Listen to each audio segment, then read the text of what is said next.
मेरे brilliant student, मेरे channel study धारा पे आप सब लोगों का स्वागत है। इससे पहले वाले लेक्चर में हम सब लोगों ने कंपनी का अर्थ, उसकी परिभाषा तथा उसकी विशेषताओं के बारे में पढ़ा था। आज के लेक्चर में हम पढ़ेंगे कंपनी के प्रकार, यानी कंपनी को कितने अलग अलग तरीकों से हम लोग बांट सकते हैं। वो इस लेक्चर में हम लोग देखने वाले हैं, जिसमें सबसे पहले हम लोग देखेंगे कि कंपनी कैसे बनी, फिर उसमें किसकी क्या क्या जिम्मेदारी रही और लास्ट में कौन कौन उस कंपनी को कंट्रोल कर रहा है।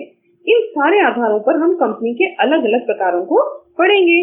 और इसमें सबसे पहले हम देखेंगे निर्माण के आधार पर, यानी जिस तरीके से कंपनी को बनाया गया है उसके आधार पर कंपनियां कितने प्रकार की होती हैं। तो बेसिकली यहाँ पर हम निर्माण के आधार पर 3 तरीके से कंपनियों को बांट सकते हैं।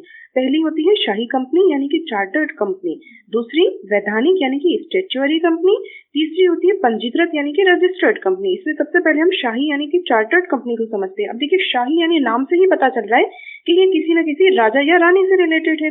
तो इस प्रकार की कंपनी जो है शाही कंपनी, इसका निर्माण किसी राजा या रानी की आज्ञा से किया जाता है। जैसे कि आप लोग जानते हैं ईस्ट इंडिया कंपनी जो व्यापार करने के लिए इंडिया में आई थी, लेकिन आजकल तो राजाओं का राज रहा नहीं, तो इसलिए क्या है, इस प्रकार की कंपनियां आजकल के जमाने में नहीं मिलती हैं। अब देखिए, हम सेकंड टाइप को देखते हैं, स्टैट्यूटरी यानी कि वैधानिक कंपनी। अब वैधानिक कंपनी यानी विधान द्वारा निर्मित, नाम से ही पता चल रहा है कि विधान द्वारा निर्मित, यानी कि ऐसी कंपनी जिसको बनाने के लिए हमें संसद में कोई ना कोई स्पेशल कानून लाना पड़े, जैसे कि आरबीआई या फिर एसबीआई को बनाने के लिए लाया गया था, यानी कि इसके एग्जाम्पल हो गए आरबीआई और एसबीआई।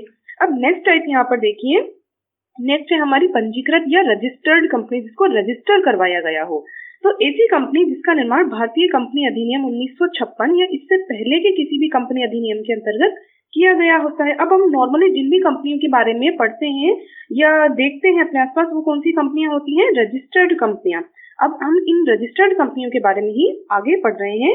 देखिए, हम इन रजिस्टर्ड कंपनियों को किस किस तरीके से बांट सकते हैं। इसमें हम पहला देखेंगे दायित्व के आधार पर, यानी कि लाइबिलिटी के आधार पर। नाम से ही पता चल रहा है कि किसकी कितनी जिम्मेदारी तय की गई है, उसके आधार पर हमें इन कंपनियों को बांटना है। तो इसके जिम्मेदारी के आधार पर 2 प्रकार से मैं इसको बांट रही हूँ। यहाँ हम बांटते हैं इसको, पहला तो सीमित दायित्व और दूसरा असीमित दायित्व। अब इनके नाम के आधार पर ही हम लोग इनको आगे डिस्क्राइब करते जाएंगे। सबसे पहले हम यहाँ पर देख लेते हैं असीमित दायित्व वाली। इसके नाम से ही पता चल रहा है, असीमित कहने का मतलब है सदस्यों के दायित्व की कोई सीमा यानी कि लिमिट नहीं है। इसमें अगर कंपनी दिवालिया हो जाती है, इंसॉल्वेंट, तो ऐसी स्थिति में जो कंपनी का सदस्य होता है उसको अपनी पर्सनल असेट्स को बेचकर भी कंपनी को जो है कैपिटल चुकानी पड़ती है, क्योंकि उसका कंपनी में जो दायित्व है वो कैसा है? असीमित। अब नेक्स्ट यहाँ पर देखिए, तो ये तो इसका एक नुकसान हो गया यहाँ पर कि उसको अपनी पर्सनल असेट्स बेचकर भी कंपनी को चुकाना पड़ रहा है असीमित वाली कंपनी में, असीमित दायित्व वाली कंपनी में। नेक्स्ट यहाँ पर हम लोग देखते हैं सीमित दायित्व वाली कंपनी, यानी कि सीमित, नाम से ही पता चल रहा है लिमिटेड, यानी नाम में ही इसके लिमिट आ गई। इसमें कहने का मतलब है कि इसकी कोई ना कोई लिमिट तो जरूर होगी। अब इसी लिमिट के आधार पर हम आगे इसको और बांट रहे हैं। तो लिमिट के आधार पर देखिए, अंशों द्वारा सीमित और गारंटी द्वारा सीमित, 2 तरीके से हम लोग इसको बांट सकते हैं। यानी हमने इसकी 2 तरीके की लिमिट डिसाइड कर ली, एक तो इसके अंश, दूसरी किसी के द्वारा दी गई गारंटी। यहाँ पर पहले हम लोग देख रहे हैं अंशों द्वारा सीमित। अंशों द्वारा सीमित में अगर मैं कहूँ तो यहाँ पर शेयर होल्डर्स की जो जिम्मेदारी होती है वो उनके द्वारा खरीदे गए शेयर की बकाया अमाउंट तक ही लिमिटेड होती है। यानी जितना उन्होंने कंपनी से जितनी अमाउंट का अंश खरीदा, उसमें से जो उन्होंने नहीं चुकाया उस अमाउंट को उन्हें कंपनी को चुकाना है, वहीं तक उनकी जिम्मेदारी लिमिटेड होती है। इसको अगर आप लोग एक एग्जांपल की मदद से समझना चाहें तो यहाँ पर हम लोग ये देख सकते हैं कि मान लीजिए एक रोहित नाम का कोई व्यक्ति है जिसने किसी एक्ट लिमिटेड से 800 शेयर खरीदे हैं। इसमें एक शेयर की वैल्यू 10 रुपीज है और उसमें से वो 7 रुपीज उस कंपनी को ऑलरेडी दे चुका है। तो अब उसको और कितने देने बाकी रह गए? 3 रुपीज, यानी 3 रुपए। एक शेयर के लिए 3 रुपए देगा, यानी कि 800 शेयर के लिए 2400 रुपए देगा। यानी अब उसकी जिम्मेदारी कंपनी के प्रति कितनी रही? सिर्फ 2400 रुपए और देने की रह गई। तो इसको हम लोग कहते हैं अंशों द्वारा सीमित। अब नेक्स्ट यहाँ पर हम लोग देखते हैं गारंटी द्वारा सीमित। गारंटी का मतलब तो हम लोग सभी जानते हैं। यहाँ पर ये कहना चाह रहा है कि सदस्यों का जो दायित्व है वो उनके द्वारा कंपनी को दी गई गारंटी तक सीमित रहता है। यानी कंपनी के पार्षद सीमा नियमों में ये लिखा हुआ होता है कि जब कंपनी खत्म की जाएगी तो उस टाइम पर जो कंपनी के शेयर होल्डर्स होंगे वो कंपनी को कितना अमाउंट चुकाने की गारंटी देते हैं, उसको हम लोग कहते हैं गारंटी द्वारा सीमित। अब वैसे तो हमारे लेक्चर में इस वक्त कुछ और टॉपिक चल रहा है, लेकिन यहाँ पर क्योंकि एक वर्ड आया है पार्षद सीमा नियम, तो मैं आप सब लोगों को ये बताना चाहती हूँ, यहाँ पे थोड़ा सा शॉर्ट में हम लोग इसको पार्षद सीमा नियम को समझ लेते हैं।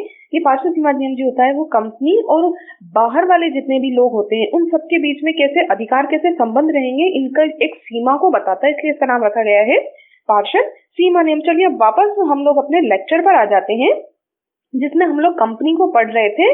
कंपनी को हमने आगे डिस्क्राइब किया था अंशों द्वारा सीमित और गारंटी द्वारा सीमित। अब आप लोग देखिए, हम लोग कंपनी को और आगे बांट लेते हैं। और किस तरीके से बांट सकते हैं हम? एक व्यक्ति वाली कंपनी यानी कि 1 पर्सन कंपनी, और नेक्स्ट प्राइवेट कंपनी, और नेक्स्ट पब्लिक कंपनी। तो यहाँ पर देखिए, दो के बारे में तो आप लोगों ने पहले भी सुन रखा होगा, जो पब्लिक कंपनी और प्राइवेट कंपनी है। यहाँ पर आप लोगों के लिए नया वर्ड होगा एक व्यक्ति वाली कंपनी यानी कि 1 पर्सन कंपनी। तो अब हम इसके बारे में ही और थोड़ा सा देख लेते हैं कि जो 1 पर्सन कंपनी है वो क्या होती है। अब इसमें नाम से आप लोगों को पता चल रहा है कि एक व्यक्ति यानी एक अकेला व्यक्ति ही इसका सदस्य होता है। कहने का मतलब है मेजोरिटी ऑफ शेयर्स या कंपनी के जो ज्यादातर शेयर्स हैं वो किसी एक व्यक्ति के पास ही होते हैं। और कंपनी बनाने की जो रेगुलेशंस होती हैं, जो नियम होते हैं कंपनी अधिनियम के, उसके अकॉर्डिंग ये सिर्फ दूसरे को एक नाम मात्र का सदस्य ले लेता है ताकि कंपनी बन जाए। बाकी अधिकतर शेयर जो हैं वो इस एक अकेले व्यक्ति के पास में ही, इस एक अकेले इंसान के पास में ही होते हैं। अब आप लोग यहाँ पर ये भी कह सकते हैं कि मैम जब इसको अकेले को ही बिजनेस करना था तो इसको एक अलग कंपनी बनाने की क्या जरूरत है? ये तो खुद ही उठ के और अपना बिजनेस करना स्टार्ट कर सकता था, वो ऐसे भी कर सकता, उस पर कोई बाउंडेशन थोड़ी ना है।